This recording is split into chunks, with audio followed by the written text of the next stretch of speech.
This is a relay project. Real Talk starts right now. Here's Ryan Jesperson.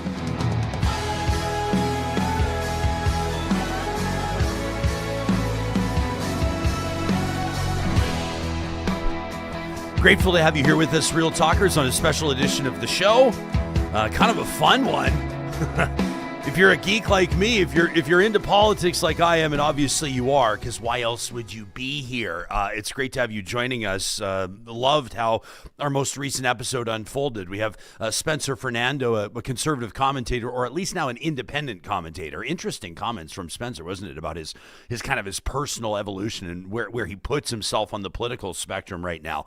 But we've got him in to talk about Mark Carney's defense strategy and the direction that Canada is taking moving away from the United States with protecting its borders, protecting its sovereignty, protecting the Arctic. And then wouldn't you know it, about a minute and a half into the episode, one of our regulars in the Real Talk live chat, Super Chat Ken, gives us the heads up that the Prime Minister has just announced, has confirmed the third Conservative MP had crossed the floor to the Liberals. Matt Jeneroux, if you listen to the episode, you know how it went down. So we processed it in real time. We talked it out. We've had some time to think about it since. We've heard from Matt Jeneroux, who, by the way, has graciously and politely declined an interview with this show and every other show, says that he's going to go spend some time with his family, and my guess is maybe let the dust settle a little bit before he gives those interviews. But he did speak alongside the Prime Minister for a brief period of time in our home city, Alberta's capital city of Edmonton. Of course, his riding, Edmonton Riverbend, and we'll get to that today. The bigger picture, what does this mean for Carney's Liberals? What does this mean for Pierre Poilievre's Conservatives? What does it mean for you as a Canadian and, we hope, a voter? In just a second, we'll get into it with Carlene Variyan. She's got a ton of experience in Ottawa. She's been behind the scenes. She's been in Liberal war rooms, so we'll get her perspective on that. Plus, we're going to check in today at the Milano Cortina Olympics with a guy who I've known for a long time. Literally an international man of mystery. And he's going to give us his take on what it was like to be there as Team Canada went, wall to wall against Czechia, narrowly winning in overtime to advance in men's hockey. It's a big day as we speak to you for women's Olympic hockey, as Team Canada will take on their arch nemesis, the United States.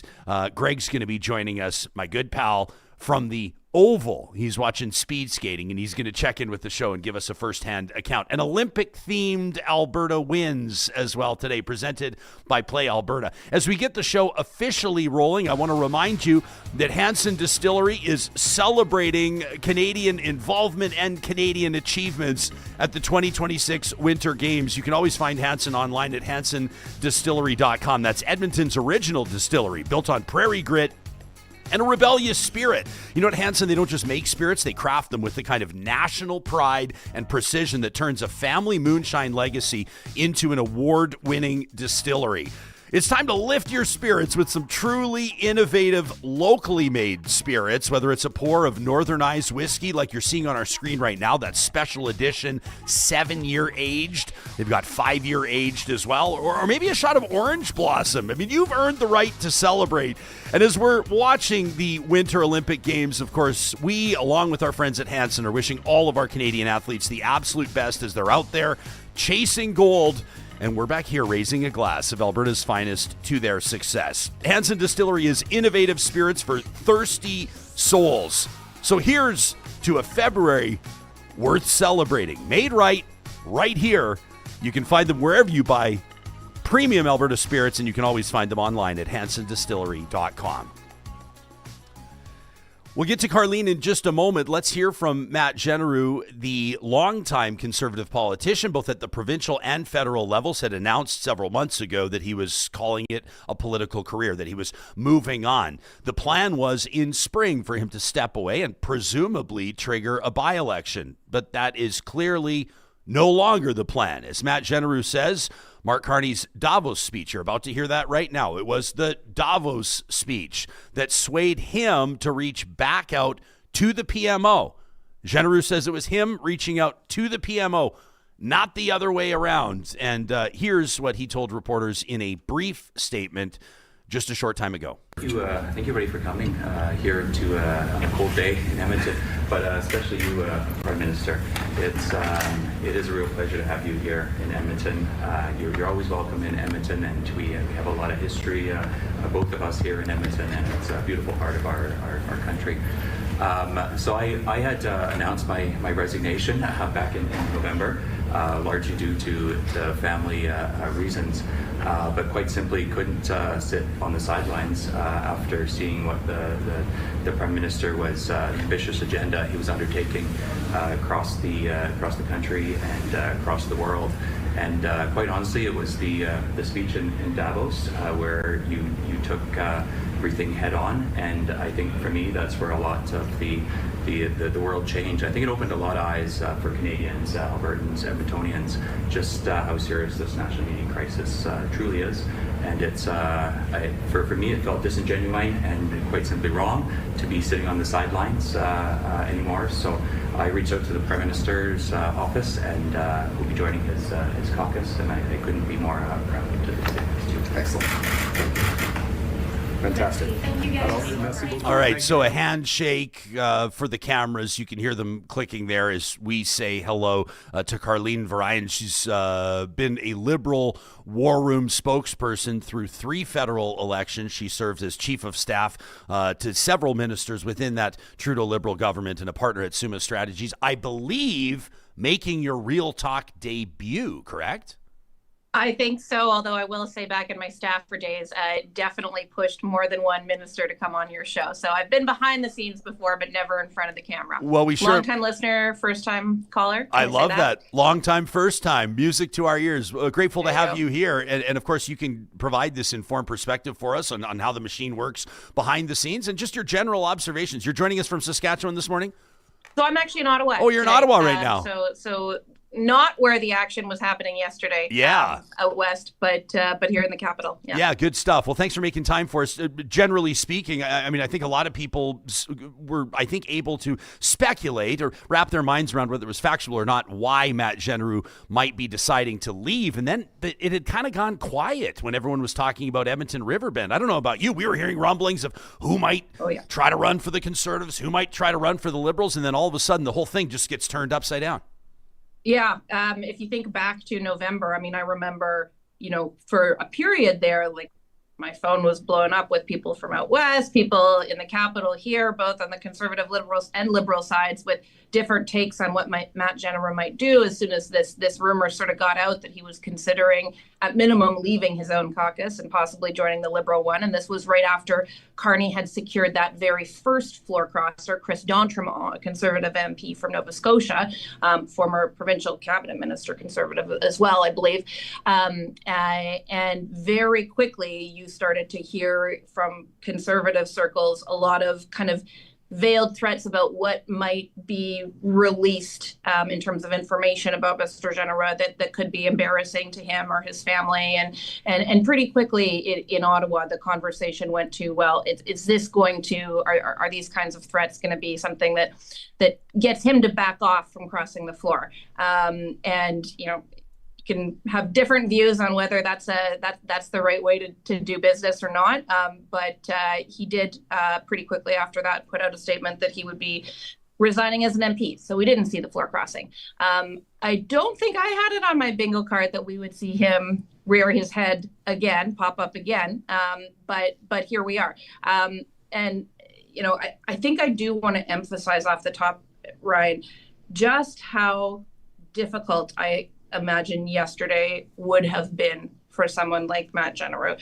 This is not a floor crossing that would have been an easy decision. No floor crossing is easy, I don't think. I've certainly been on Parliament Hill through times when my party has lost somebody to the other side, has gained somebody. But look, it's not hard to be a Conservative MP in Alberta or in Edmonton. It's really hard to be a Liberal one. He is choosing the harder path by joining Carney's government this week. I don't think it's going to be easy for him. I suspect this has been a really tough week for him and his family. And seeing him in that press conference yesterday, you could just see, I think, the nerves and the recognition on his face that he was making a very difficult decision. So, I do think it's important to draw the distinction between, let's say, a conservative from Vancouver or Toronto crossing over to the Liberals, where they'd be in good company. He's alone up there. And I think he's going to have a lot of challenges, but it shows, I think, just how determined or strongly he felt that he chose to make that move. Do you think it's significant? It is significant that the Prime Minister joined him in Edmonton for the announcement, but talk to us about what would go into that decision, whether or not you'd fly Jeneroux out to Ottawa, the PM comes there. Maybe it's a logistical decision, but it struck me as something that kind of stood out.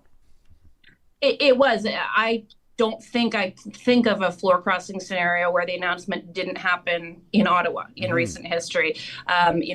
Definitely a lot of big dramatic moments. I'm really dating myself here, but I remember the last time the Liberals lost government when Stephen Harper won in 2006.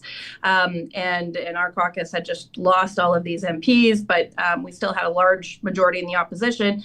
And it's Stephen Harper's day to swear in his new cabinet. He's walking up to Rideau Hall, and you're looking at all the people sitting there who are going to be in his new cabinet. And all of a sudden, we all see David Emerson there, a Vancouver MP who had been a Liberal MP and Liberal cabinet minister in Paul Martin's government, has crossed the floor and is making his debut at Rideau Hall, being sworn into Stephen Harper's new Conservative government. So there's ways to make a big splash.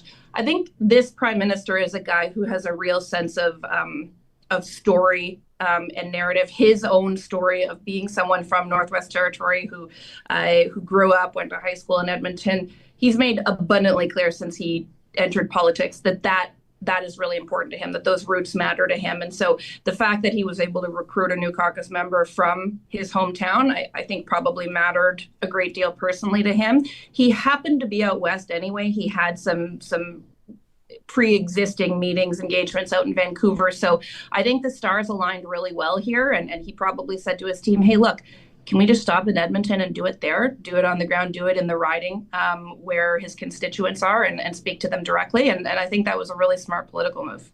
We're talking to Carlene Variyan in our feature interview presented by Mercedes-Benz Edmonton West. It's kind of funny. I'm wired to ignore some of the personal stuff around politics, or at least not to focus on it, because I think it's the grimiest, dirtiest bit of it all.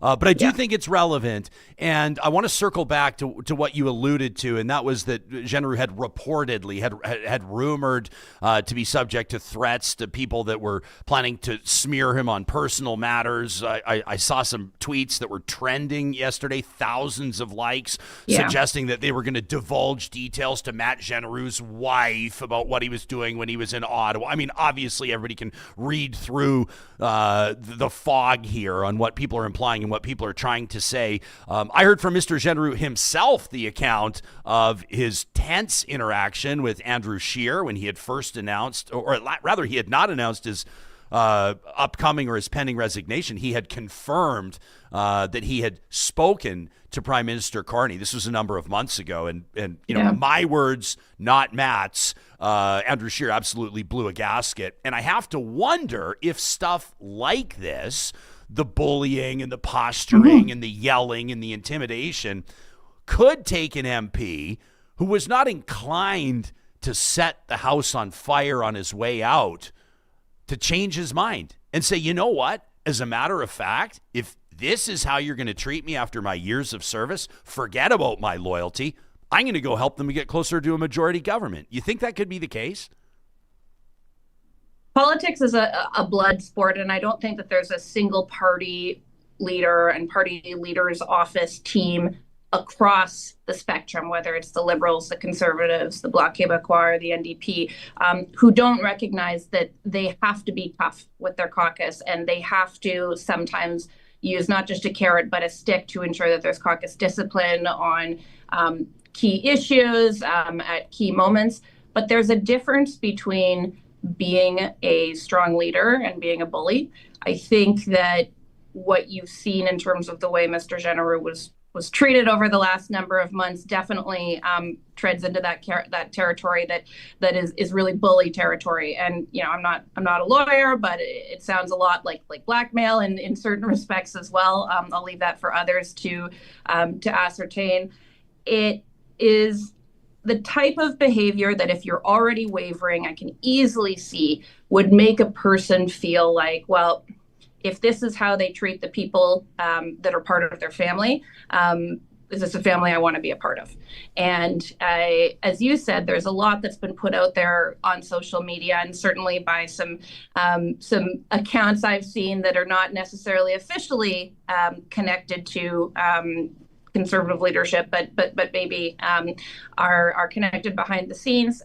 They're putting it out there anyway. So at that point, do you have anything to lose? I think that you saw somebody yesterday when, thinking about Matt Jeneroux, who felt like there wasn't much left for him in remaining in the Conservative Party, that they had already sort of shown their willingness to hang him out to dry. And so at that point, if there was an opportunity to make a contribution in a different way, what did he have left to lose? I think what's also interesting, Ryan, to think about here is what does this do for the remaining folks who may be wavering? Mm-hmm. Does this embolden them? Does this make them feel like, okay, well, now they've seen 3 go, maybe I could do it too? Or will you see the party leadership really try to batten down the hatches now? I mean, if I was Poilievre's office, I certainly would have hoped I had the leader making phone calls to every single remaining member of my caucus last night, making sure I can count on their support. Okay, so you've been in that position. You've been chief of staff. You've been war room spokesperson. Like, what possibly is Pierre Poilievre saying to MPs that may be on the fence? I mean, like, the leader comes to these conversations now as one who's lost 3 MPs to defection over about as many months. The optics are difficult publicly, and the public sense could be, despite how Poilievre scored in his leadership review at convention, which was, quite frankly, an excellent score. As our analysts put it, it was like low enough to be believable and high enough to be significant. So what's he telling his remaining MPs? And there's lots of them. Well, yeah, there are. And there's more than there were before the election, which is probably an important point to make as well. Even though he didn't succeed in becoming prime minister in the election we had in April, he did grow his caucus. He won more seats than he had before. I'm a liberal strategist, so I'm not necessarily the best person to tell you exactly how things might be going behind the scenes. But having been in some of these positions before, I mean, the most important thing that you can do at this point is make sure that your caucus members feel listened to and feel heard. Something that we've heard a lot in columns and musings by people like here in the Parliamentary Press Gallery in Ottawa, for example, the reporters who are typically the ones that politicos go to when they have some gossip that they want to make sure gets around. You're hearing them report on comments from anonymous sources around Poilievre not being willing to take outside advice, not being willing to listen or change his course on things.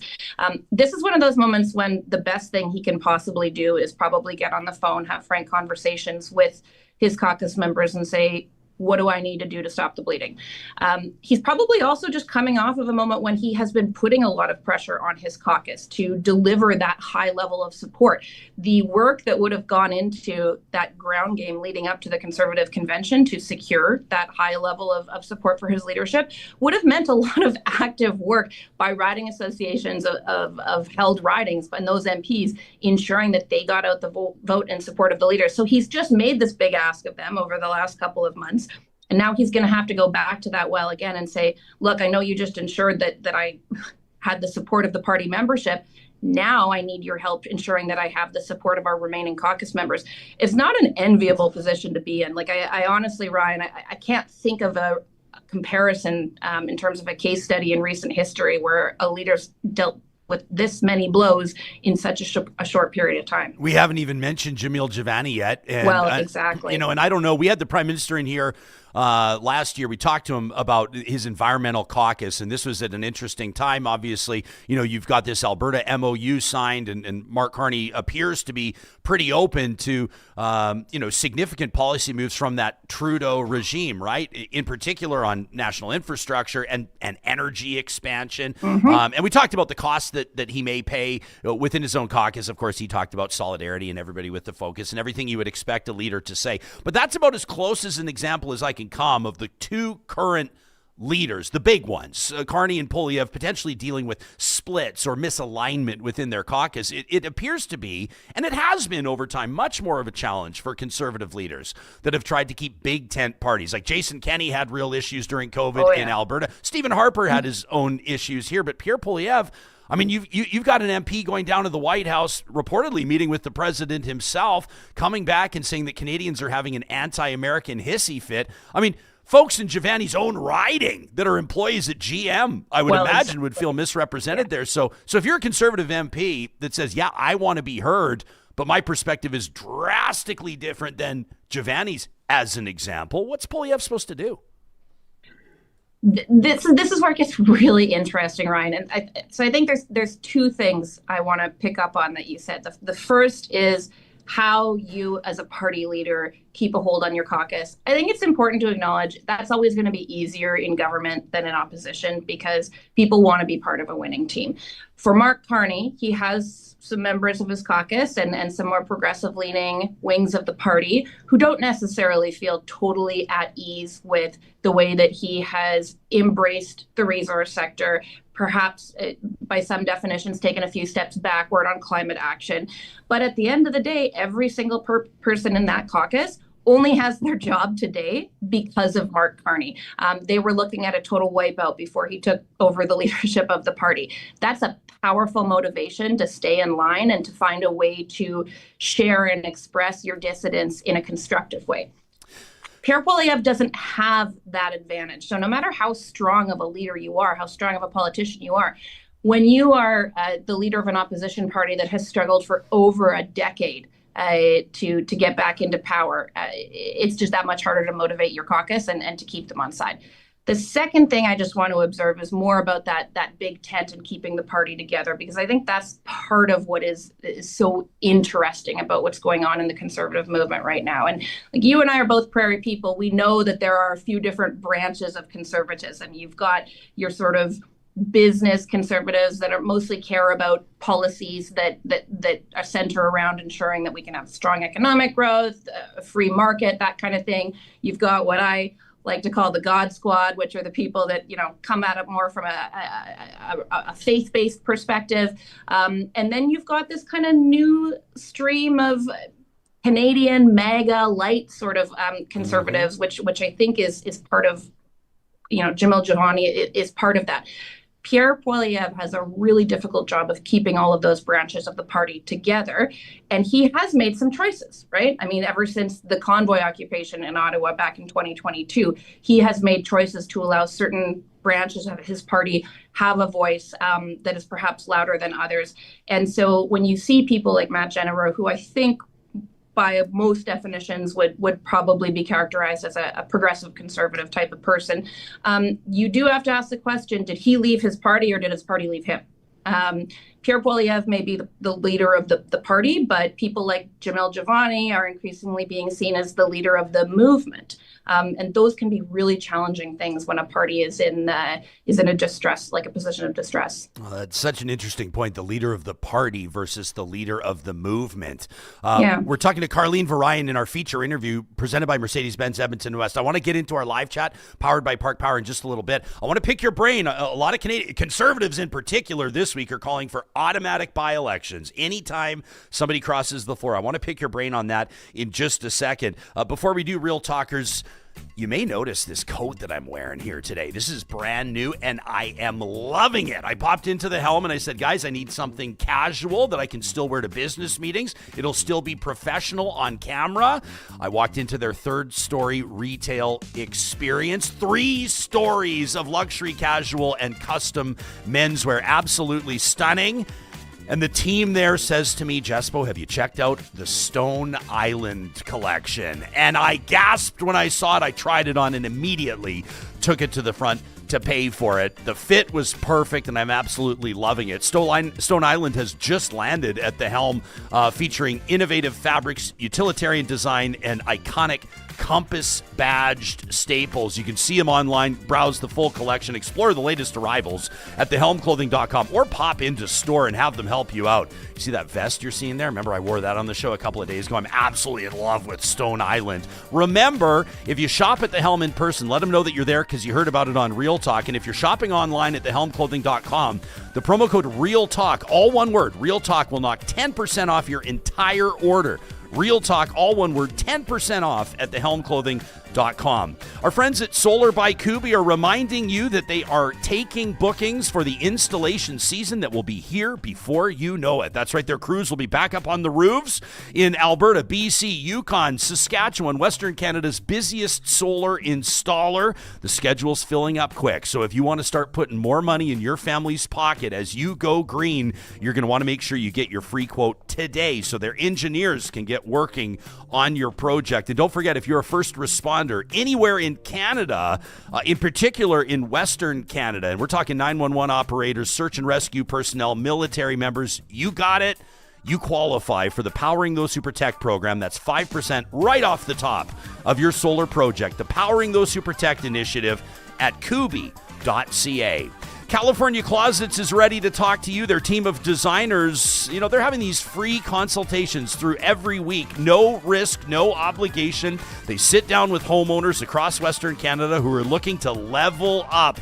And I know a lot of you are thinking right now, I don't know if I could afford a California Closets installation. Think again. They work with any space. They can work with any budget. And their Alberta manufactured installations are all guaranteed for life. So whether it's a garage makeover, maybe it's a home office converted to a guest room with one of those Murphy beds, you can talk to a designer today by requesting your free consultation at californiaclosets.ca. And before we get back to the conversation on federal politics, why don't we talk about return on investments? That's a big part of political conversations, isn't it? The team at UCAN Youth Services has a video up on their Instagram. That's at UCAN Youth Services with young adults who have graduated from their ready-to-work programs. They're now entering the workforce, and the stories are nothing short of inspiring. They talk about the confidence they've gleaned. They talk about the harmful paths that they were on, and now the economic independence that they're just starting to experience. If that doesn't make you believe in the program, I don't know what will. UCAN funds a lot of what it does through its comedy nights, and I want to make sure that you're there to join us March 9th through the 11th and the 16th through the 18th of March at Rick Bronson's Comic Strip at West Edmonton Mall. You can get your tickets today by visiting ucancomedy.com.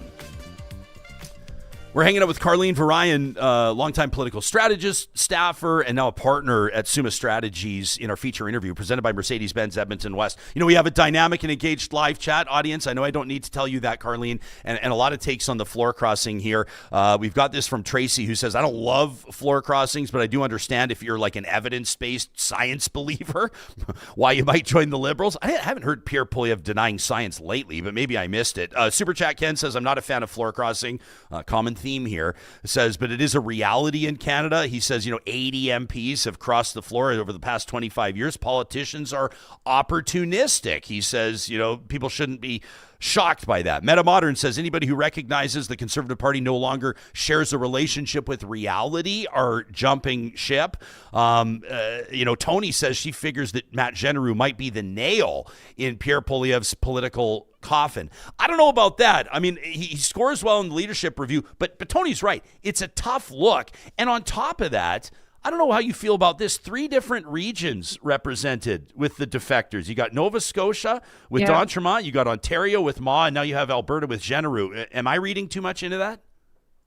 No, I don't think you are. I think that people over in the PMO, about 300 feet from where I am sitting today, are thinking exactly that they've got a representative sample now from across the country of people who no longer see a home for themselves in the Conservative Party of Canada caucus. And that's pretty devastating.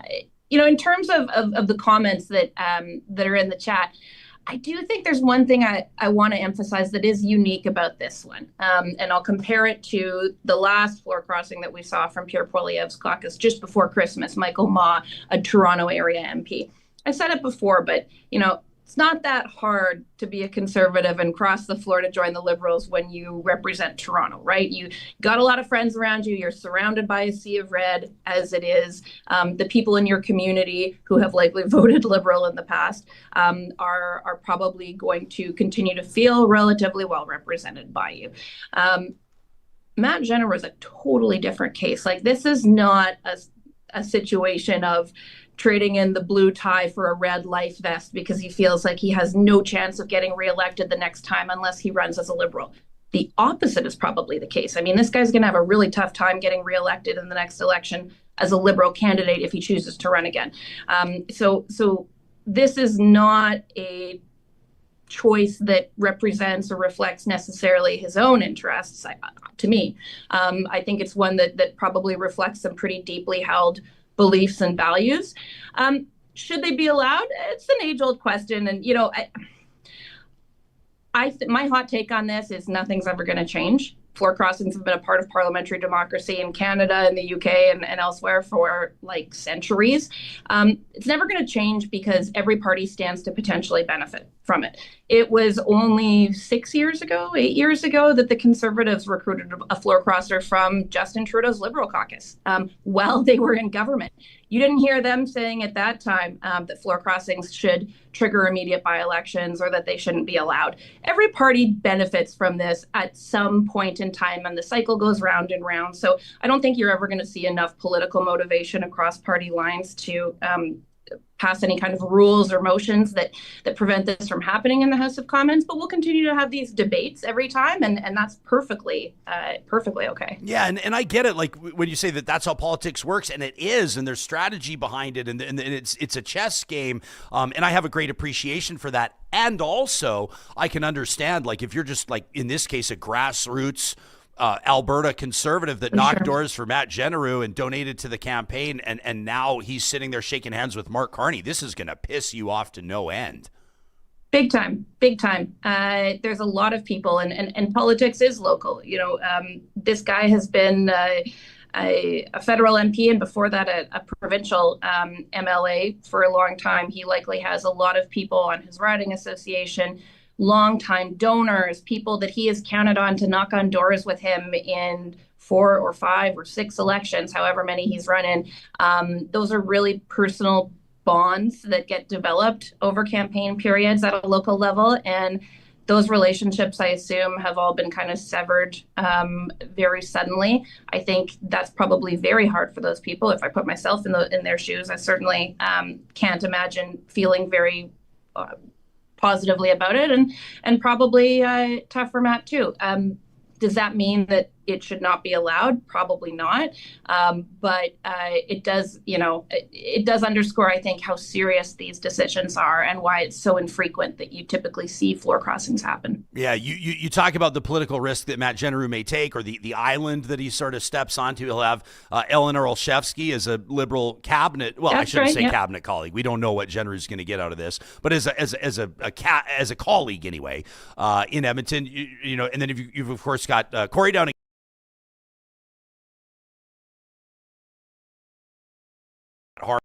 And so you got 3 Liberal MPs in the province right now. That also means, though, in a province of significant economic activity and let's be honest, like importance to the nation, Alberta, a very dynamic landscape, as if I need to tell anybody that's listening to this show, it could come and likely will come with significant responsibility. I was musing on the fly with Spencer Fernando yesterday. I mean, the news lands, we figure it out, we process it live. I actually love that kind of stuff. But I couldn't help but look to the day prior when the Prime Minister had announced Canada's new defense industrial strategy.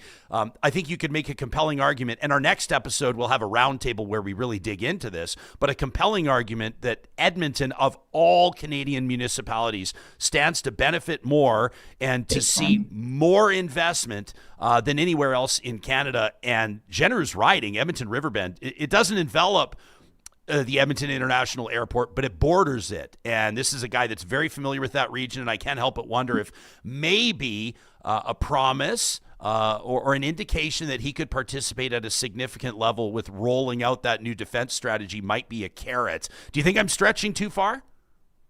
I don't think you are, Ryan. I do think that typically party leaders are very careful about offering concrete titles or roles in exchange for crossing the floor, because that gets into ethically questionable territory. But certainly talking to them about the opportunities that they would have is totally fair game. And you will see that Carney yesterday informed the public that Jeneroux would be an advisor to him on economic and security matters. And I think that is code for defense industrial strategy. As you said, Edmonton is really well placed across the West. I mean, I think Alberta is the center of most defense industry in Western Canada, and they have a huge opportunity here. You look at the ways in which we're trying to scale up infrastructure and skills and talent and IP that can be used in defending the North as well. This is an access point there. I will be really interested to see how Mark Carney can leverage the political experience of somebody like Matt Jeneroux, who has been an MLA and an MP for over 15 years at this point. Eleanor Olszewski, longtime Liberal activist, very accomplished lawyer, community activist. Corey Hogan, extremely accomplished as well. Both relatively new to politics. I think it's a really interesting complement to that Alberta caucus to have somebody who really has been working on the ground politically and can advise the Prime Minister in really helpful ways, maybe on the politics of some of those pieces in a way that will be new for that caucus. So that's really exciting. I do think that you'll see the PM continue to place an emphasis on the role that Alberta can play in this, alongside some of the more resource sector areas of focus, like building up our supply chains, the pipeline MOU. There's just so much happening in Alberta right now. You mentioned the airport. I mean, that's huge potential. It is a really exciting time to be in Alberta, and it's kind of nice that the province is going to have an additional voice on the government side, who has the Prime Minister's ear on ways that the region can really benefit. Yeah, I want to be clear that I've not heard this from MP Jeneroux. This is just my own speculation, but my guess is that he's not even considering running again, and I suspect that this will probably be his final term as an MP. And you know what's significant, or really what changed, besides the obvious, besides the jersey he's wearing, is the fact that he's not packing it up now in a month. The fact that, you can expect, although it's not guaranteed, but I would expect he would stay on until the next election, see through some of these projects, and then move on into private life. That's my guess. I would think so. And the other thing too, and I know you got a lot of my Liberal friends in Alberta who are probably listening to this, who will know far better than me. So I hesitate to even make a prediction here, but I got a pretty good sense of what seats are typically in play for the Liberal Party in Alberta in any given election. I don't think Edmonton Riverbend is on there, even at the best of times. It's not one of the top Edmonton ridings for us. Demographics change all the time, but just really significantly between now and the next federal election. I'm not sure that that's going to be a seat the Liberals will go after again with a brand new candidate if Mr. Jeneroux doesn't run again. So this will be a good time, not a long time, I think. Okay, I know you got a big day, so do we. We got to head over to Milan in just a second, but I got to ask you this in closing, just to follow up. You talk about the carrots, the incentives, the backroom negotiations, the brown envelopes, and maybe the promises, or what you got to be careful about, in your words, in trying to incentivize floor crossing. Just briefly, can we talk about the dynamic at play with the existing caucus? When a floor crosser comes over, you got to treat them well. They often get a standing ovation. They're greeted warmly. Everybody welcomes them to the fold. But there's a lot of ego involved. There's a lot of MPs that may have been there for a long time that may perceive that they're next in line for a plum cabinet post or what have you. The Prime Minister in this case, or any party leader, has to be really careful about that stuff, right? You absolutely do. I mean, this is also a party leader who left a lot of people hanging in a way when he took over as party leader and as prime minister back in March of last year. There are a number of Liberal MPs sitting on the backbenches right now in the House of Commons who previously held cabinet roles. You add to that the sort of secondary positions like parliamentary secretaries or committee chair jobs. And there's a little bit of love to spread around, but not a lot. And that's another part of the reason that you want to be careful about what you offer in exchange for bringing in new people, because you have to ensure that the people who've been by your side since the beginning also feel like their contributions are valued. Carlene Variyan, partner at Summa Strategies, phenomenal job in your Real Talk debut, and wanted to have you here for a while. Thanks for making time for us from Ottawa. We appreciate it. Thanks, Ryan. Thank you. Yeah, you got it. A Saskatchewan product right there, doing work. We catch her in Ottawa. Great stuff. Our live chat still banging on this one. Goramut says, we vote for an individual representative, not a party. Maybe you do. I don't know if everybody would say the same thing. I'll take your point, though. Says people don't understand our own system. The individual can represent and change parties. We used to not allow them to become a minister when they crossed. Kathy says if you have good policy, you shouldn't have to threaten or blackmail people to stay. I think it's safe to say people that are attempting to intimidate or threaten or blackmail Matt Jeneroux are not doing Pierre Poilievre a favor. Did not do Pierre Poilievre a favor, and they're not doing the party a favor now. Marie says instead of floor crossing, these folks should go sit independently until either the next by-election or the next election. I can understand why you might feel that way. And you got to think, too, for the MP themselves, they could choose to sit as an independent. They could choose that, right? But maybe you don't want to sit there as an independent. I mean, in this era right now, it's like Elizabeth May's situation. It's a powerful situation where a lot of votes, including confidence votes, are like hanging in the balance. One vote means a lot. Maybe that's not what Matt Jeneroux wanted. Maybe he wants to be part of the federal government deploying big investments into Edmonton. Maybe he wants to be part of impacting some change as a member of government. Keep in mind, Matt Jeneroux has wanted to be in government for a long time, along with many of his conservative colleagues, and he's been denied that opportunity up until now. Rumor has it, again, I want to be clear, did not hear it from the horse's mouth, but rumor has it, he didn't even want to run in the last election. But he was convinced to run because they thought, we have a great shot, and pollsters were telling him the same thing, we have a great shot at forming government. And so he went, all right. So reportedly, the rumor is that he ran one more time to help them form government. And when they didn't, I think it's safe to say he's probably not the only one that's still taking a hard look at his future in politics. And, of course, that probably influenced his decision here.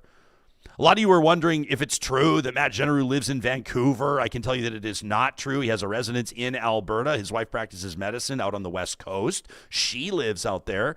Their family is out there. There's nothing unusual there. I'll remind you that Pierre Poilievre does not live in Battle River Crowfoot. I'll remind you that Danielle Smith does not live in Brooks Medicine Hat. Whether or not we like that or not is a different conversation. Jer Jansen is watching us on Facebook. What's up, Jer? He says, as an Alberta separatist, we thank you guys. He says, this is absolutely excellent. Says, keep the corruption and the lying and the cheating and the, get your drinks ready, everybody, World Economic Forum selling our country out. Keep it all up. That from Jer.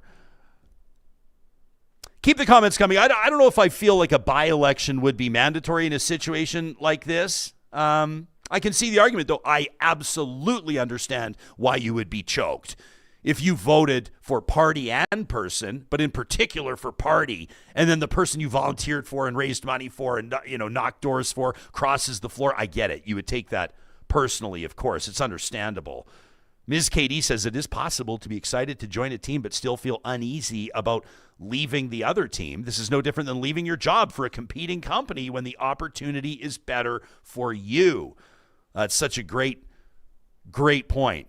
I remember when I was hosting breakfast television back in the day, and the morning TV news landscape was very competitive back in the day, and one of our key team members left to move across the street to go over to the competition. And while I was happy for that individual, it was tough to reconcile my feelings around our competitors adding that key member of our team to their attack. And it motivated us as we went head to head against that other station every single morning. And that's as many details as I'm prepared to provide. We're going to head out to the Olympic Games in just a second. A wonderful longtime friend of mine is there at the Games. He was watching Team Canada yesterday. He's been watching Leon Draisaitl and Germany. He's at the Oval. He's watching speed skating, and my man G Money, Greg Mackinnon, to his family, is going to join us in just a quick second. Every Thursday, courtesy of our friends at Play Alberta, we celebrate an Alberta win.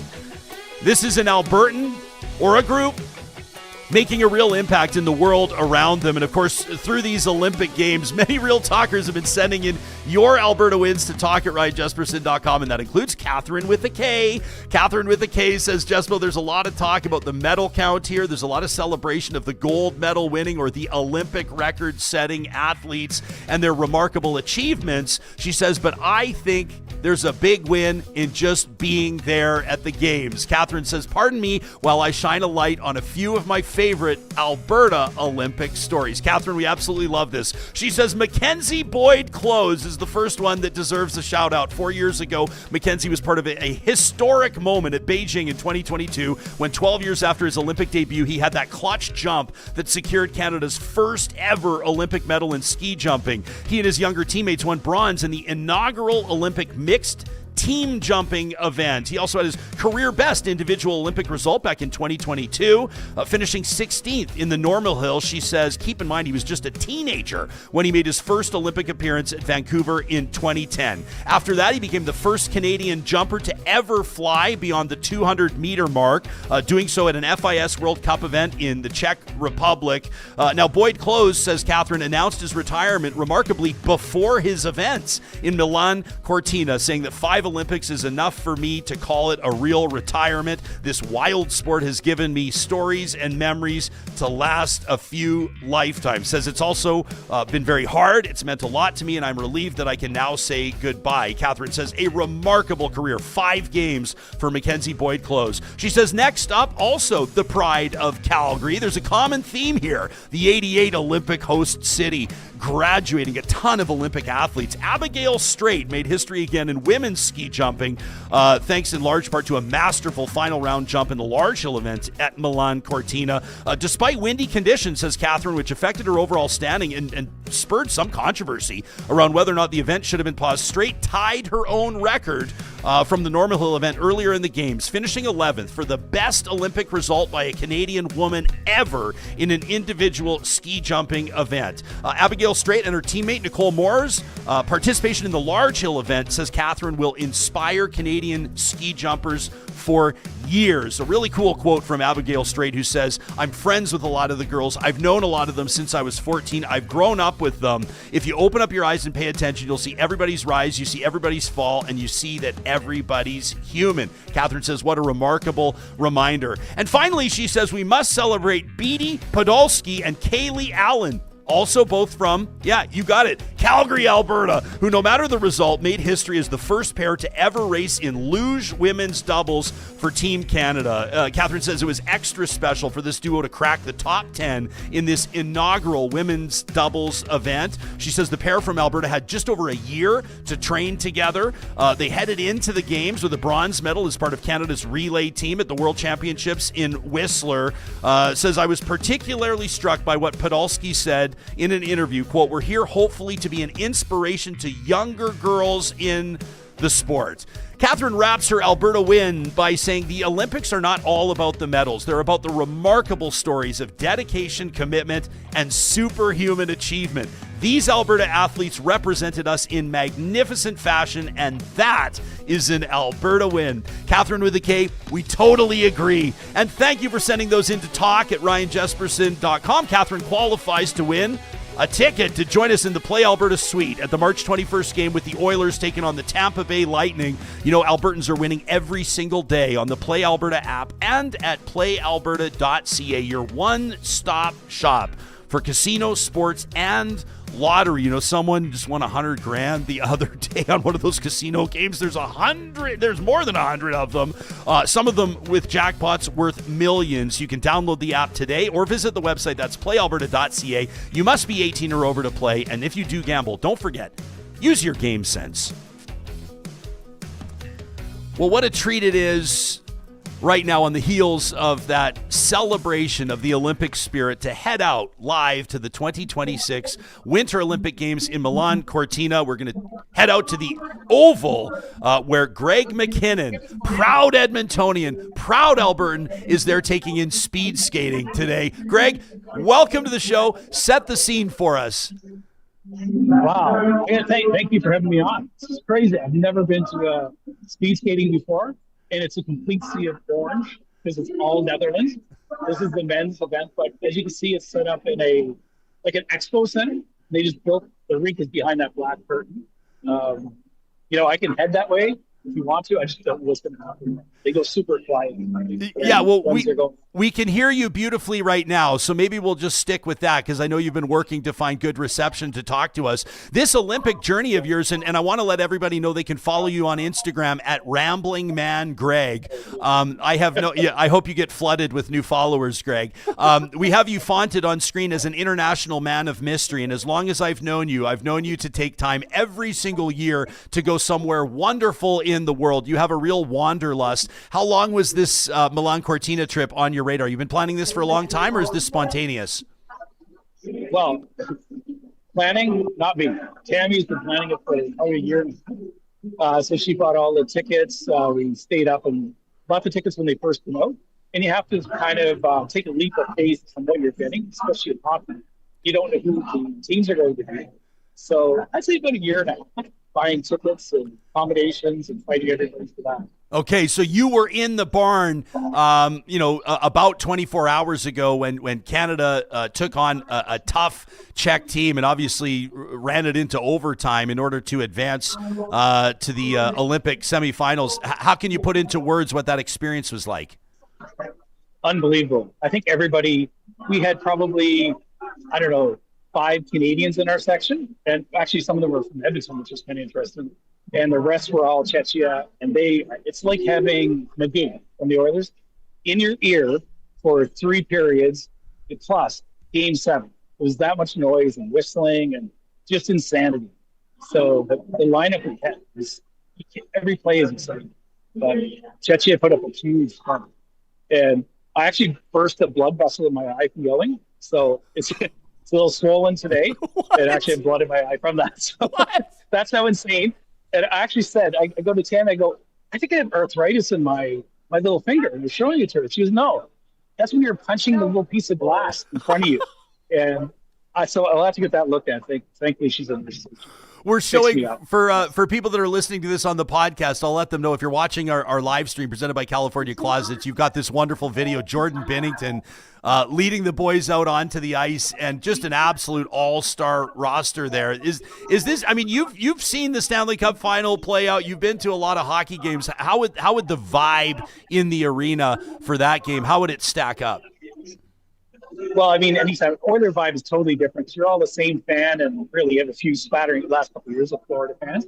But this you have, we had Australians with us, and so they're learning the game. So, a certain country likes to over-explain everything. So you have that mixed in. So you deal with that, and then just different vibe altogether because people are learning the game on the fly because they bought tickets to a game. So, but definitely Game 7 overtime with a win this time. Yeah, absolutely wild. You also had a chance, I don't know if you just lucked out on this or if you targeted those tickets, but I'll let audience members know you're a huge Oilers fan. You had a chance to see Leon Draisaitl, and not to take anything away from his German teammates, Tim Stützle and Moritz Seider, and obviously some skilled players, but basically Leon trying to carry Germany on his back. And while they had a disappointing result, his words, I think still must have been just amazing to see one of the world's best competing for his country in the Olympics for the first time.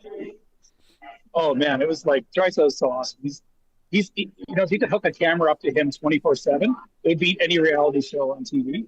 Just his mannerisms and how stressed he gets, his anxiety level in entertainment. So being able to see that up close, we were down in the ice, that little shot where he's, high-fiving everybody, he walked out with a king. The German fans are going nuts. He's on the ice, he's doing his usual hacking and slashing and, cheering at the refs and stuff. So we didn't win, but we had a couple of games and, we really want to see Draisaitl play. And then obviously, but any game has been good. We've been to 8 games already. So 8? It's been pretty good. 8, yeah. Can a lot of hockey. Can I ask you like this, just the rudest question of all time? Everybody wants to know about. Everybody wants to know about. Well, maybe not the rudest of all time. If anybody knows how long Greg and I have known each other and how we talk off camera, Greg's bracing himself for like a really rude question, right? All I want to know: what are you paying on average for these hockey tickets? Like you're not going through a secondary site, right? Like you got these through kind of the standard channels, so they're not marked up. What are you paying per game? You know what? Because we booked them so long ago, we got them for like they call it C block, but there's no bad seats in the arena. As much as everybody wants to get angry about that, it's been awesome. Every site like that there, like we paid, that game yesterday, I think maybe €180, so 260 each. But I mean, to be at that game. So, but the first ones, and we bought a lot of Germany games, we bought those for €30 each. So if you were ahead of the game, but tickets have been sold out for so long, and I think there's a lot of dodgy secondary sites, but we stuck to the games. How difficult was it, or was it difficult to find lodging, accommodations? Like, where are you staying? What's the experience like outside of the arenas? We lucked into it. Like I said, we were right on it, so we got this little Airbnb. We like something private because, like something different. We always strive to do that. So it's a big apartment block, but it's like an old gardener suite. And it's in the most Italian part of Milan. And so that's been taken care of. People are great. The first thing the hosts want to know is they want to talk about Carney, which is, I'm agnostic when it comes to politics. I'm not smart like you. But, they're so excited to talk about that. And then we went to the restaurants actually in our jerseys. And, it's just eyeballs on you. You think they're talking about you, but everybody come up to our table and they love Canada. That drink, like I ordered I said, can I get a Negroni? And he goes, I want a large one. That thing is the size of my head, just because they're having fun with me, I think. I think it's a prop class. You'll be taking in speed skating today. What's one thing that you have circled on your calendar coming up before you head home, or is there a chance, knock on wood, that you're going to be watching gold medal hockey? We still got one win to go with the men. We got a big game for our women in just a number of, actually, a matter of fact, like as we speak. So what's up on the docket? What are you most looking forward to come? Aside from continuing my pasta, which I actually had put another notch in the back of my helmet, my hat, because my head's gotten bigger. Everything's gotten bigger. So the pasta for sure, the food, that. But Friday night, we have tickets for the Finnish games, so Canada and Finland. And then we lucked into, by the skin of our teeth, gold medal tickets for Canada.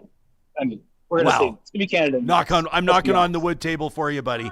It's going to happen. I'm so excited for you. People can follow along. Your Instagram stories have been amazing. Greg's on Instagram as Rambling Man Greg. And I know that Tammy wants you back in your seat. And I know that you're at the Olympic Games to watch the competition, not talk to us. But thank you for making time for us. And I can't wait to hear more stories when you get home. Yeah, I hope I get some more trouble. There's been a lot of trouble I can't post, but let's say there's been some parties we crashed. Well, hang on a second, Ben. You don't say something like that, and then I say, oh, really? You got into a lot of trouble. There's been amazing parties. Thanks for your time. See you later. Tell us a story. Actually, last night we were supposed to go to. There's a place that Canada's taken over. It's called Blues Canal or Blue Canal. That's where all the Canadians. So they're Instagram. If you go on that, it shows every day there's a party with Canadians. So we've been down for that. We're going to go tonight. But last night we showed up at this little restaurant bar place, and we got our gear on, and I'm sweaty, puffy. We're just nuts because we're buzzed out from the game. And walked in. I just walked in and grabbed the table. All of a sudden, it was a birthday party, and everybody was coming over to us, dogs and stuff. They just want to talk about Canada. And it was a really fun time. We were pretty wiped out, but Tammy was trying to leave to get home. She wants to go to sleep, and but we ended up staying there for a couple of hours. And that Blues Canal is where. Like the Winnipeg boys are showing up there, and that's the spot to go in Milan. It's on the canal. We're looking at the account right now on Instagram, Blues Canal Milano, and it looks like an absolutely fantastic situation. Oh yeah. Well, buddy, if I know anything about you, I know that you are infusing energy wherever you go, and I'm sure making new friends along the way. Thanks for checking in with us, G. We appreciate it. Yeah, thanks for having me. This is a blast. Yeah, you got it, brother. That's Greg Mackinnon, international man of mystery, checking in live from the Milano Cortina Olympic Games. I've got a little bit of, I don't know if it's FOMO. I think probably just straight up jealousy is what I'm experiencing right now. I've been lucky enough to attend Olympic events on 2 occasions. Number one, as a 10-year-old in Calgary. So I have memories of it. Obviously they're kind of like somewhat foggy memories, but memories nonetheless. And what an amazing experience that was as a family. And then with my pals in 2010 at Vancouver, lucky enough to be at several hockey games. We watched Alex Ovechkin blow up Jaromir Jagr live at center ice. We were literally on the glass row 1. That's a memory that I'll have forever. And then being in the barn when Sidney Crosby scores from Jerome McGinley, scores that golden goal. There's really nothing that you can compare it to. And I remember we talked about like the tension or like the hearts in the throats that everybody was experiencing as Team Canada's down to Czechia, with like 3 minutes left. I know you were experiencing the exact same thing I was. We had the game going on in the, on the screens here in the studio. I remember back in 2010 when the Americans tied it up late in the gold medal game and the concourse heading into overtime as the Zambonis are going and everybody's like refilling their drinks. It was like dead quiet. Yeah. It was the tension was crazy. Yeah. I wasn't there for the hockey in Vancouver, but I was there for the snowboard halfpipe, which was absolutely insane because the year before, the Winter Olympics before, Shaun White was dominating at this point, right? He was unbeatable. And he won the year before, and he won the year after. But that year, I remember this specifically because I can't even pronounce his name. It was Luri Pudrada. It was some crazy guy from I can't even remember what country, but we were all blown away that he had beaten Shaun White. And I just remember his run was like absolute, like we all knew. We were like, oh my God, somebody dethroned Shaun White. But Olympic memories are things where, I mean, you watch it on TV and it's one thing, like especially yesterday. I think we all thought we were going to have a heart attack seeing that goal by Marner in overtime. But to be there, to see people win, to see people achieve the goal of their entire life. And that's why I brought up this story, to see a guy who is going to the Olympics from a foreign nation against all the best half-pipe riders are from the US or Canada, right? Thinking, hey, I'm going to place fourth. Or it used to be. I'm going to place 4th or 5th, but I'm going to go and have fun anyways.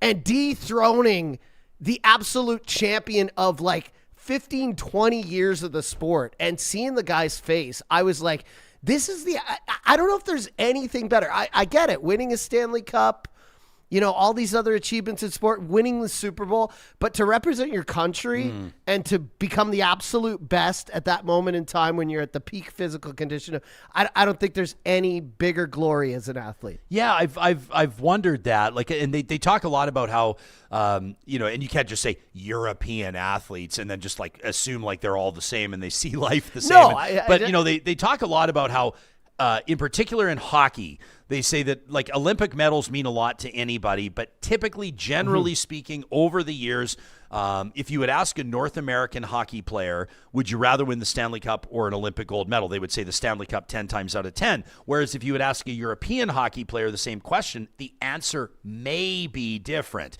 Now, there are many wonderfully talented and accomplished European Stanley Cup champions, obviously. But they were saying that like the culture in Europe in hockey has always been that the international competition, best on best, was always what you would hope to excel at. I think of someone like Jerome McGinley, who, the pride of St. Albert, obviously, probably the greatest all-time Calgary Flame. That's probably the safest thing I would say. He's on the Mount Rushmore for the Flames anyway. Never had a chance to sip from Lord Stanley, but is an Olympic legend. Yeah. And you have to imagine that while Iggy obviously would have done anything to win a Stanley Cup, and he bounced around at the end of his career trying to win a Stanley Cup, still, having Olympic gold would be something that when you're 50, 60, 70 years old would just get more and more and more special. Well, that's one medal, one award that, it doesn't get chipped. Maybe it gets chipped, but just to have that, to put it in your mouth later. Luri Pudladovich was a Russian. I looked it up. Yeah, Okay. Who beat Shaun White. And goofy-footed, too. Goofy-footed riders are crazy. They always seem to be the best. Goofy. Yeah, so goofy foot is where it's basically your Right foot forward. You're left-handed, right foot forward. Yeah. It's about comfort. But I just remember being like we all just went to see Shaun White. We were just going to see Shaun White tear it up. Like we're out there, we're having beers, blah, blah, blah. And that moment for me, it really signified like how special an Olympic moment is when you reach the top of the podium and you weren't expected to be there. Guy was crying his eyes out. It was insane. Yeah. We're sort of, I think right now everybody's just, isn't it funny how Greg catches himself and he goes, yeah, we got tickets to the gold medal of Canada. And then he goes, because there's still some work to be done here. And that includes the Canadian women who have their work cut out for them against the United States. It's going to be incredible. That's going to be, I mean, by the time most people listen to this, that game will be all said and done. But sending nothing but good juju to the Canadian women and Marie-Philippe Poulin, who's really just done incredible heavy lifting for that team. They're saying that there's going to have to be, if they're going to beat the Americans, they're going to have to spread the scoring around a little bit more than they have. And I'm pulling for them. I mean, I don't want to. I'm not talking ill of them, but you have a lot of players on that team. Emirates, Mashmeyer, Sarah Nurse, Poulin. This is most likely, if we're talking about age and skill level, this is their last Olympics, right? So, and that's not talking about their skill level or anything. They're absolutely out there dominating, except for the game they played against USA, right? So it would just be an incredible moment for all those women to come together one last time to taste Olympic gold. I'm not saying for sure it's their last, but you're getting there, right? Like Olympians are, it's insane. The age of them just keeps getting younger and younger. Oh, yeah. I mean, I don't mean to bring up Jake Paul, but his girlfriend or whatever, Fiance, 1,000 meter was like predicted to place third, comes in first, beats the world record. Like like. You think of the Olympics, you think like, how many times can you beat a world record? Like how many more half seconds can you take off? And it just keeps happening. It just keeps happening. Yeah. Not to blur the lines between the winter and summer games, but you look at some of the records and you go, those will be all-time records. Like Usain Bolt. But someone will come along at some point and beat Usain Bolt's record in the 100 meters. You know what I mean? Yeah, it's insane. And this has been a really special Olympics so far, just with the stories and just even the stuff behind the scenes, like the wolf dog on the track the other day, like all the things going on behind the scenes we were watching live, and like they're doing a cross-country ski race, and like there's like wildlife on the track, and just seeing like everyone kind of, I think there's a feeling in the air of how the world is a little divided right now. There's a lot of stuff going on. There's a lot of we all know how the world is right now. And it seems like in this moment in time, people are coming together. I'm seeing photos of, some of the athletes that have won and are done out, partying, frolicking with the other nations. Like it seems like not a big kumbaya moment. They still know like they got to go back to the real world in about a week. But it seems like a moment where everyone's taking a breath and being like, let's enjoy this. It's been a hard year. It's been a hard few years. We can put the shadow of Trump and everything going on, and the tenseness, the wars in the world, whatever it is. But it's just really cool. And nowadays, oh my gosh, like the reporting going on down there is insane. You get so much insider info. Like I remember Can we talk about the drone photography that we're seeing this game? I was just going to bring up the footage after that, but like when I was a kid, you'd turn on like CTV, CBC, whatever, and you'd get just main stock footage of cameras. Yeah. Now it's like everyone's vlogging. You're seeing inside the rooms where people are rooming. Are posting. You're seeing where they go for dinner. The footage is absolutely following athletes around them like you're a bug on their back. Is just like it's the wildest time right now in sports. Yeah, so well said. The drone photography is blowing my mind. How much those guys getting paid? Do you think? Well, they are to pilot, because I'm assuming those are not, and maybe I'm wrong, but I'm assuming those are being piloted. Like a human is so steering them, right? So drones, or are they following the skiers? Because these ski racers going 130 kilometers an hour, the drone is right on them. So drones can be like wired to like track and follow, but I don't think with the accuracy and speed and cinematography that's going on.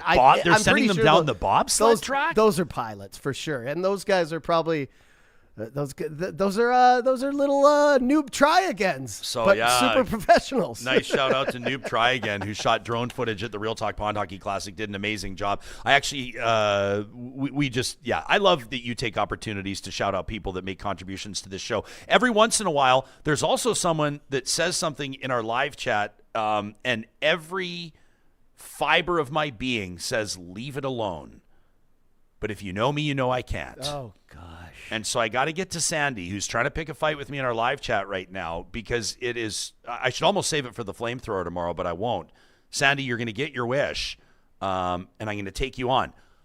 But first, you know that our Real Talk live chat is powered by Park Power, your friendly local utilities provider. And this is a shout out to every single one of you that is in charge of your household's electricity, natural gas, and internet. You're the one that handles the accounts. You're the one that's supposed to be on the lookout for the best deals, the best way to save money, the best service.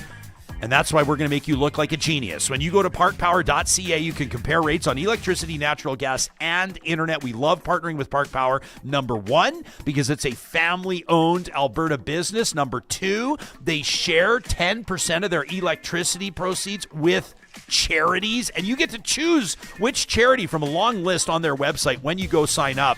As a matter of fact, if you are going to be comparing rates, check out parkpower.ca/realtalk, and that's where you'll get exclusive promo codes where you could save up to $150 off your first bill if you bundle electricity, internet, and natural gas with Park Power. Again, that's parkpower.ca/realtalk.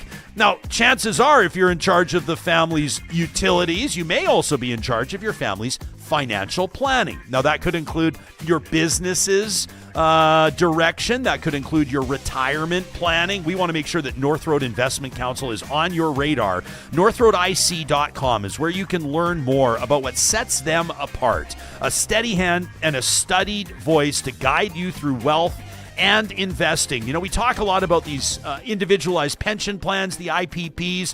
We've talked to you a lot about that sort of long-term retirement planning. I want to shine a light on something key to what sets North Road Investment Council apart, and that is their digital risk advisory services. They have a full-time team member that does only this. As leaders in digital risk advice within the wealth management industry, North Road is advising clients on ways to help you make better and safer choices in your digitally connected life. You can take a digital risk quiz, maybe get something on your radar that wasn't there before. I mean, this could pay off for you right away if you take 2 seconds and check out NorthRoadIC.com. Our friends at Friesen Brothers, of course, 71 years, if you can get this, still family owned. What an incredible success story. What started as a independent butcher shop in Hinton, Alberta, has now grown to 16 locations across the province of Alberta, and Friesen Brothers just continues to raise the bar. They're supporting Heart Month through the month of February in support of the Mazenkowski Alberta Heart Institute. You can learn more by visiting friesen.com/Heart Month. And when you are at your local Friesen Brothers, consider making a donation at the till. That's from February 1st to the 28th. Share a wish for the heart at the till for just $1 and make your mark on heart health across the province of Alberta. That's proudly supported by our friends at Friesen Brothers. So, yeah, all the drones at the Olympics are FPV drones flown by pilots with radio controllers and goggles. So Wow. they've got the goggles on. There are some autonomous modes on the drones, which is where they fly slowly over top, but it's only being used for aerial shots in between events. So, yeah. Huh. 8 world records. You know who's laughing? 8 Olympic records broken in this Olympics already. 1 world record. 9, which is not the. I thought that was a record, but that's not a record. At the 2024 Paris Olympics, there are about 125 Olympic records. Really? Broken. So that's what we're talking about. Like, you see a record being made, and you're like, this is going to stand the test of time. But athletes are getting so much better all the time. And like I said, they're younger all the time. They're faster. And it's just like records are just being broken. It's insane to me. So maybe someday somebody will beat the Bolt at the Olympics, Ryan. Yeah. Well, I mean, you have to assume that at some point every record will be broken, but they're there does feel like there are sort of a few in sport that have never been touched, although nobody thought that anyone would beat Gretzky's 894 goals, right? And I mean, Usain Bolt, still the world's fastest man, 9.58 seconds. I don't know how I don't know how a human could possibly run that race faster. Yeah. I don't see it in my mind. You but see I guess, like world-class sprinters that are running like 9.8, 9.9. Everyone's like, yeah, they're amazing. Yeah. 9.5 or like closer to 9.6 anyway. Yeah. Should I touch on this? I just wonder, and if you listen to this point in an episode, you deserve a little peek behind the curtain for sure. I wonder what makes some people tick. So Sandy Hallgren writes in. She's in our live chat right now, powered by Park Power. If you didn't want me saying your last name, you shouldn't have put it in your handle, Sandy. She's a YouTube channel member, which makes this even more strange. So she's supporting the show financially every month. She might have been gifted it. Yeah, maybe she was gifted it. And so she writes in the chat as we're presenting like great insightful analysis of politics and then a super fun interview at the Olympics. She says, I heard Ryan made an ass of himself earlier this week with the teachers. He's no Paul Brandt. Oh, at the keynote. Yeah. So which is like just a kind of it's like walking up to somebody on the street and slapping them in the face. And Sandy, I just have to, and the reason I think why I'm bristling at this a little bit, I mean, most people would say, my good pal Charles Adler would say, leave the comment alone. Don't touch the comment. But Sandy, I just maybe I can prompt you to think within yourself for the entertainment of our audience, of course, for like 30 seconds. Why would you type that? You know, I spent hours putting together a keynote. I had the incredible honor of speaking to 700 teachers from 19 different schools earlier this week. And the address was called I Get It. And we were talking about how it's really tough to be a teacher these days. You know, it's always been difficult. It's a higher calling to be a teacher, much like being a nurse, I would say. It's a higher calling. You don't get paid enough for what you do. If you didn't do what you did, everybody else would be up the creek without a paddle. We rely on our teachers to give everything that they give to ensure that our students have a great experience coming up through school and ultimately, let's be frank and honest, that they can look after us. We need the generations that are coming after us to be well educated, well cared for, and well equipped to navigate the world in front of them. And so we talked about some of the tough landscape right now. We talked about the polarization, the politicization of education. We talked about the stress around the teacher strike. We talked about class sizes and classroom supports. And of course, we talked about a mass shooting in Tumbler Ridge, BC, that has teachers across the country not just grieving, but also probably feeling certain levels of added emotion and anxiety as they head into their own classrooms. It was such a meaningful conversation. And this group of 700 educators in the gymnasium at Scona High School were sitting there, just incredible participants in the speech and, wearing their hearts on their sleeves, some of them engaging with me and sharing their thoughts from the audience. So I don't know if I made an ass of myself. I would say, not to sound boastful, but I definitely did not make an ass of myself. It was a wonderful afternoon, and I wanted to shout out those teachers. And also, I'm no Paul Brandt.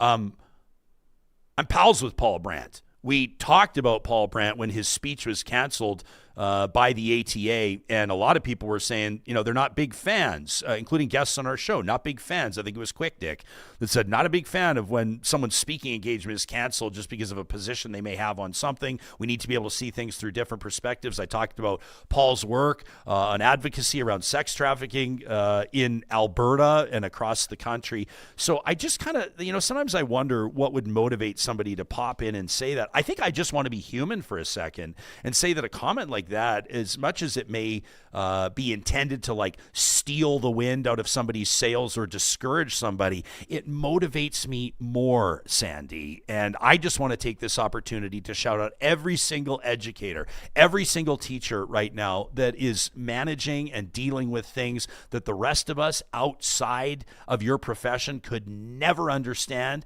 and let you know, like I said in my address, like I said in my keynote, we get it, and we've got your backs. So a big shout out to the teachers across this province and across Canada who continue to show up amid really, really challenging circumstances. Sandy, thank you for the opportunity and the prompt to recognize our teachers publicly at a time where Stories fall out of the news, right? Nobody's thinking about the teacher's strike or the notwithstanding clause or being ordered back to work anymore.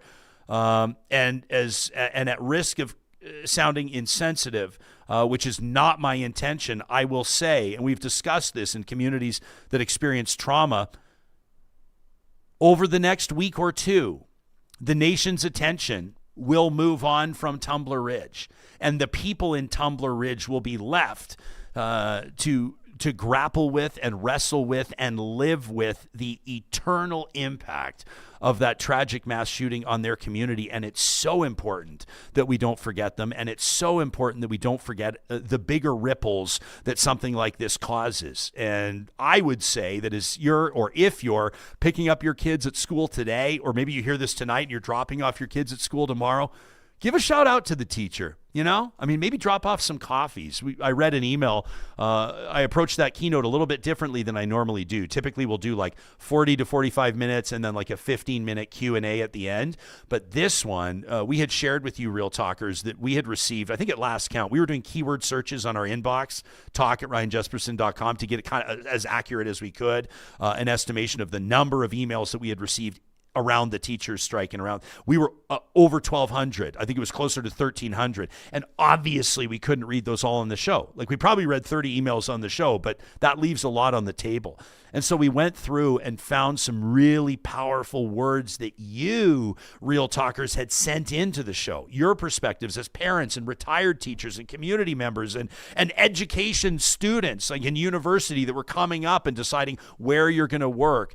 We heard from family members who had lost loved ones, in one case tragically to suicide. And we shared these emails with the teachers in the room. Didn't read them all in their entirety, but I was like, listen to what this person says, listen to what this person says, listen to what this person says. And you could see it landing in the room. Like, I'm not going to say what the teachers needed to hear or needed to experience, because only they can say that.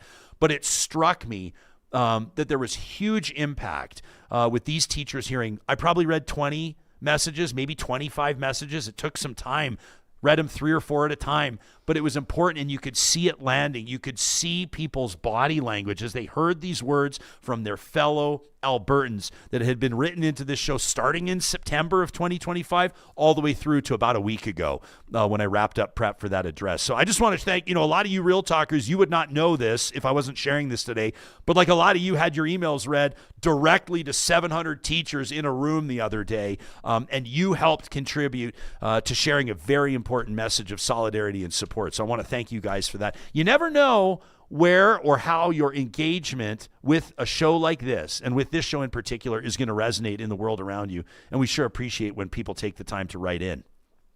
Why don't we get to what Melanie Joly had to say about this floor crossing? Okay. Now, obviously, she's a Liberal cabinet minister. She's Canada's industry minister, and she's got like an economic development angle on that portfolio, on that ministry as well. Obviously, a prominent Liberal cabinet minister under Justin Trudeau and under Mark Carney as well. And reporters tracked her down in Ottawa just like moments after the Prime Minister had announced Matt Jeneroux's floor crossing.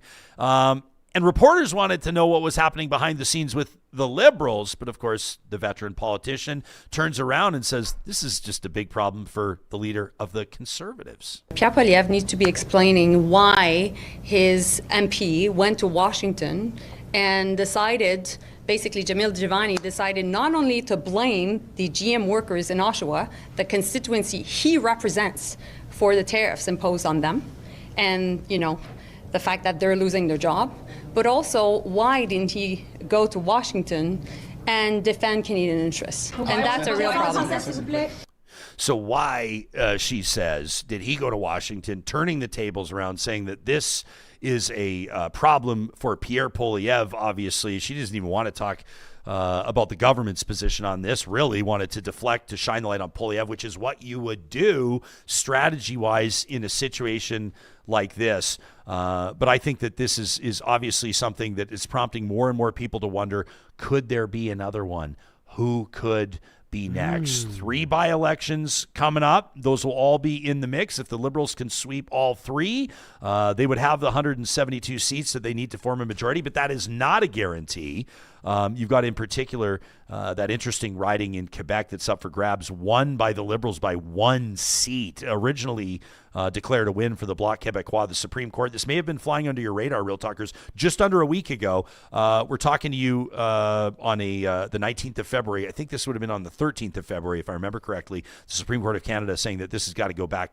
The Supreme Court saying this riding, we're going to be voting again. And so that's one that the Liberals are going to have to pour a ton of resources into. If they can win the Bill Blair riding, if they can win the Chrystia Freeland riding, which you would suspect they should be able to do, maybe famous last words, but they should be able to do it. Can you imagine the resources that they would dump into Quebec to try to make sure that they can win that riding? If you can click this thing over into majority government territory, a whole lot of opinions will change on a whole lot of things, and you got to wonder ultimately what that could do for Pierre Poilievre's leadership, right? If all of a sudden there's conservative MPs that are looking at this as not gearing up for another federal election, but settling in for 3 more years at least of a Carney majority, you got to wonder if maybe you could find some other discontented MPs who may not look to cross the floor, but they may look at this and say, we didn't sign up for like 4 years in opposition. Someone in a boat similar to Matt Jeneroux who wasn't sure about their future with the party anyway, and maybe make a decision to walk away. Only time will tell on this one, but it's going to be fascinating to watch. Well, we're talking about Olympic records, so I wonder what the record is for floor crossings under a prime minister. I know we're at 3 now. The most? Yeah. I know significant, obviously Stephen Harper, he had 4, right, during his. I wonder if that's the record. I also wonder why Conservatives seem to have them leave to go to the left side of the aisle more often than not. But if anyone knows the most number of floor crossings during a prime minister's term, I think it's Stephen Harper. I was just trying to look now, but there's no official list anywhere. So yeah, there was no time where is it dramatic? Actually, or is it fair? I'm going to take that back, because under Harper there were some Liberals that went conservative. Yeah, wasn't sure, it? of course. Two went one way. We two just went heard the it. other. We just heard it from Carlene earlier today. But and it's not. It's part of the game. I understand why people don't like it, but it happens provincially. It happens federally. You love it if it benefits your party, and you hate it if it doesn't. 100%. And I don't mind it. I do think, I mean, I can't argue with people who say it should, kind of erase, it should trigger a re-election. I kind of agree with that as well. So you're kind of stuck between a rock and a hard place when you do it. And I especially think Mr. Jeneroux is, I think our first guest said it best when she said, how much guts. I know she wanted to say balls, Ryan, but I'm not sure. I'm not sure. Because it was her first time on the show, I'm not sure. She is a longtime listener. She could have said that. But, man, for an Alberta MP to go Liberal, it takes balls. So, well, it's correct me if I'm wrong, Real Talkers. We'll send you a Real Talk prize pack, including one of our new Real Talk mugs, a Real Talk toque, a Real Talk branded lighter for your candles, and maybe some other cool stuff if you can prove me wrong. But I don't believe ever before has a conservative Alberta-based MP crossed to the federal Liberals. I don't think ever. Maybe I'm wrong. If there's any audience in Canada that'll know this, it's you guys. So let us know. If I am wrong, send an email to talk@ryanjesperson.com, and we will award Snapback. the first. We're out of snapbacks right now. We got to Hot order. item. We got to Hot order. item. I know. We just sold out of our snapback hats, which I was like a little bit. And then now. Anyway, talk@ryanjesperson.com. If I'm wrong, send us an email. The first person to email will win if I am indeed wrong, and I have no problem admitting when I'm wrong. We were talking to Katie, our GM, who does amazing work for us behind the scenes, Katie Cook-Chivers, and she was letting me know, we're 86 snapbacks, so we got to order new hats. Shout out to everybody that's ordered them at ryanjesperson.com/merch. But we heard some Real Talkers reaching in and saying, well, maybe you could do kind of like a different type of hat or a different style. Hat style is a very personal thing. You and I wear our hats a little bit differently. But snapback is pretty universally accepted by you can bend the hat brim, wearers you can everywhere. keep it flat Everyone brim. who wears hats has a snapback. Snapbacks are popular, right? Yeah.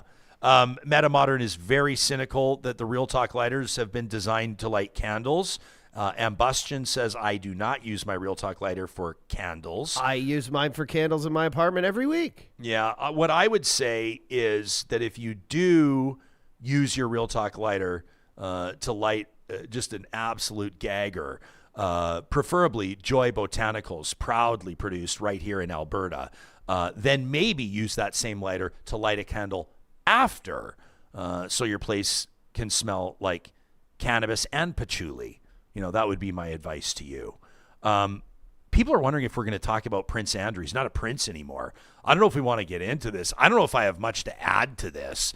But did you see this news story that? Of course, yeah. Prince Charles' brother, former Prince Andrew Mountbatten Windsor, has been arrested by police in Britain at his home.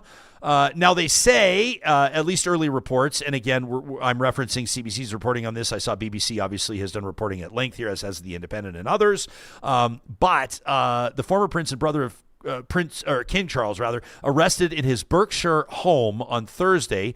Police say they're conducting an investigation into public misconduct allegations from when he was a trade envoy and allegedly leaked sensitive information to Jeffrey Epstein. The former prince denies any wrongdoing. So this has, I guess, we haven't seen disclosure. We don't know the evidence that they have. But at this point, I have seen this portrayed or presented as sex-related allegations. It appears at this point they are not. This guy is definitely, let me say, some people probably feel like, this is how you don't get sued. Some people feel like this guy is definitely not innocent of, or probably definitely not squeaky clean when it comes to the horrific allegations that surround the Epstein files and Epstein Island. But the arrest has to do with an alleged leak of sensitive information to Jeffrey Epstein. So this is going to be interesting to watch. The king himself has commented. Gave him the heads up. The king basically said legal process, it's got to follow due course. This is just like, what was that show? The Crown? Was that? I never really watched it. Incredible but show. Amazing show. show. Go back right? and watch this show. I gotta. If you haven't watched The Crown, I gotta watch it. It's incredible. Is it still going? They're gonna have to do. They got to do new episodes. I think it has. They got to cover this. I think it had a resurgence in popularity, obviously, when Queen Elizabeth died. But yeah, it's an amazing show. Yeah, amazing. Can you fill like 30 seconds for me while I go grab something? Can you talk to Real Talkers about the benefits of a YouTube channel membership? Sure. Hang on, because I got to show something. Some people, if you're a fan of The Crown, no, but shout out to all our YouTube members. You guys are awesome. Also to our YouTube members who have been gifting other members trial memberships. You guys are amazing as well. You can gift up to, I don't know, Noob Try again will probably tell me the exact number, but I think in like 4-packs or up to a dozen a month. But if you go over to our YouTube and you hit join, you can select the level of membership. We have been giving away some Real Talk sticker packs and things like that. We didn't know how to do it exactly. Your best bet is to come out to an event to get that. For every level gets a sticker pack and some other goodies.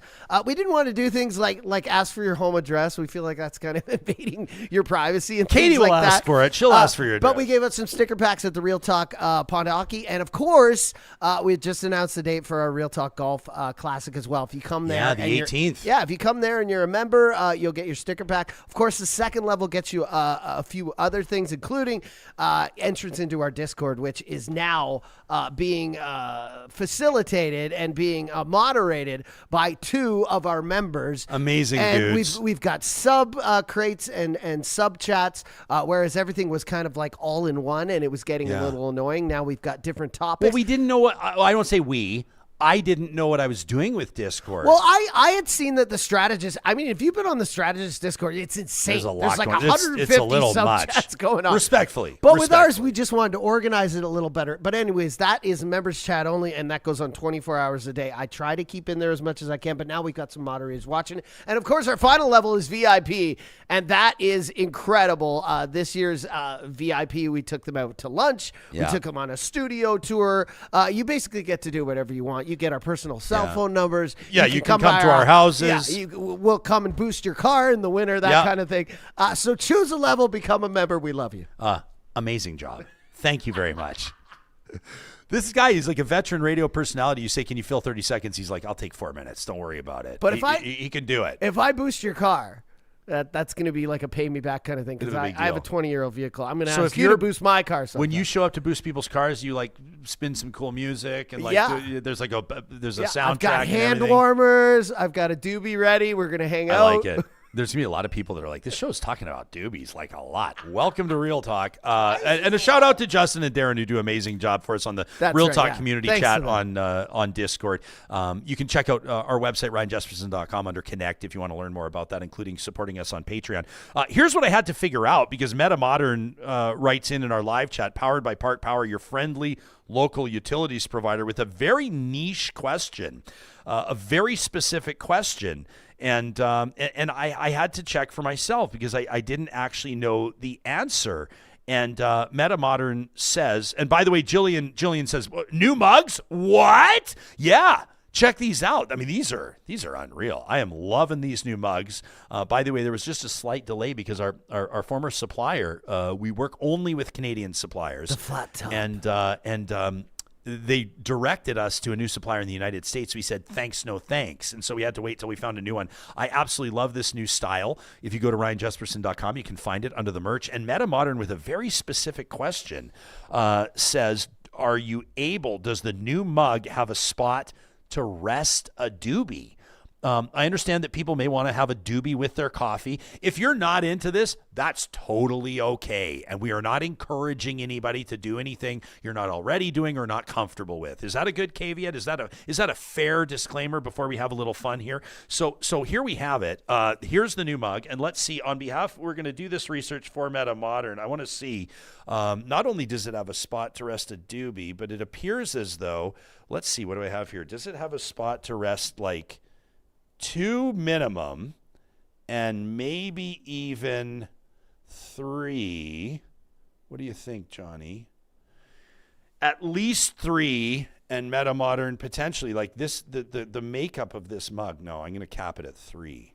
Real Talkers, this research is vital. Look at that. To the human race right now. Look at that. Do you think I can get that up in front of the one shot here, in front of the host shot? Look at that. So MetaModern, as you can see, this mug, this new mug, this offers something, Johnny, if you can take this shot. This offers a sort of a benefit for those of you, those wake and bakers. Oh, there you go. You got to be careful with it. It can fall. That previous mugs did not have. That is form and function at its finest. I'm not sure if this part's going to make it in the podcast. I'm not sure if my clap back on the teacher's address is going to make it into the podcast. That's why we got to thank our YouTube audience members who show up every single day. We love you guys. And before we go, I did want to talk to you about Heartbeat Hideaway. Really quickly, this is coming up a little bit later on this month, and you know how proud we are to be partnering with the Royal Alexandra Hospital Foundation. They're celebrating 125 years of providing life-saving healthcare across Western Canada. And that's not an exaggeration. I mean, the number of Western Canadians that receive services, either emergency, surgical, or otherwise, at the Royal Alexandra Hospital is absolutely outstanding. It's also a reminder of how important this hospital is, and that includes the C.K. Huey Heart Center. And, of course, through February, Heart Month, we're proudly supporting the C.K. Huey Heart Center, and that includes Heartbeat Hideaway, which is coming up on the 27th of February. You can learn more details by checking out their website. That's royalalex.org. Follow the links and get your tickets today to the second annual Heartbeat Hideaway in support of the C.K. Huey Heart Center. That goes February 27th at Atrium at Sabor. This is one of my favorite new restaurants in our home city of downtown Edmonton. It's just a wonderful location. The architecture in there will blow your mind. And it's the kind of place where you just want to hang out. You want to linger. Maybe enjoy a cocktail or two with your friends. Have a few laughs. Catch up with everybody. And all for a wonderful cause. That is the C.K. Huey Heart Center at the Royal Alexandra Hospital. You can get your tickets today to Heartbeat Hideaway by visiting royalalex.org. Just follow the links. Got a bunch of conversation continuing in the live chat. A reminder, those Real Talkers, once we wrap this live stream, we'll head over to the Real Talk community chat on Discord and keep that conversation going. And we will be back at it about 22 hours from now as we present a Real Talk roundtable. As we wrap today, I want to make sure it's on your radar. 3 expert guests from different walks, different industries, all of them with analysis of Canada's new defense industrial strategy. What does it mean for Canada and our relationship with the United States? What does it mean for Alberta? And we're really going to zero in on the provincial capital as well, because Edmonton's airport plays a major role in this. Details coming up next episode.